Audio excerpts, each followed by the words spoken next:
Sir கூட சொல்லுவார், நாங்கள் என்ன 30 வருஷமா நீங்கள் வாழ வச்சிங்க, இப்போ உங்களை வாழ வைக்க நான் வந்திருக்கிறேன் பாரு.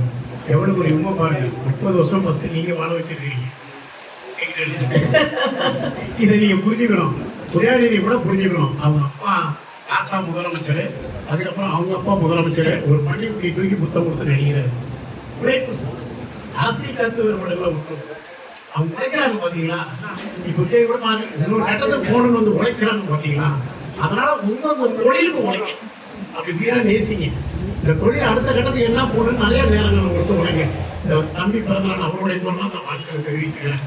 நம்ம தான் நம்ம உழைப்பு வாழ்ந்துகள் பேசிக்கிட்டே போயிடுவேன். சூப்பர் சூப்பர் தலைவர், ரொம்ப மகிழ்ச்சி.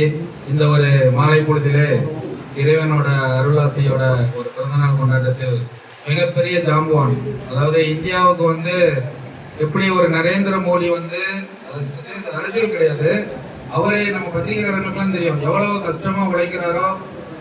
அத மாதிரி ஒரு அனில் அம்பானியா இருக்கட்டும், அந்த வரிசையில டாடா பிர்லா, அந்த வரிசையில பாத்தீங்கன்னா தமிழ்நாட்டுக்கு உணவுத்துறை சாப்பாடு என்பது மிக முக்கியமான ஒன்று.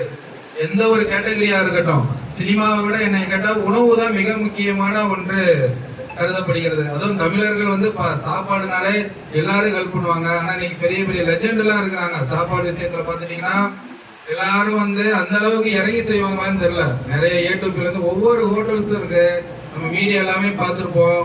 ஆனா நம்மளுடைய தலைவர் இன்னைக்கு ஒரு சிறப்பு விருந்தினரா என்னைய வந்து ஆசீர்வதிக்க வந்த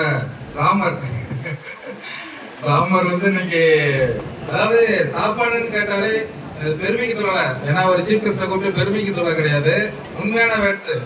ஏன்னா ஒரு யாரு கேட்டாலும், இப்போ சாப்பாடுன்னு சொல்லி கஷ்டப்படுறவங்க கேட்டாலும் விட காசு வச்சிருக்கிறவங்க கேட்டாலும் கொடுக்கக்கூடிய தலைவர் வந்து ஒரே தலைவர் வந்து ஆர்ஆர் பிரியாணி தான்.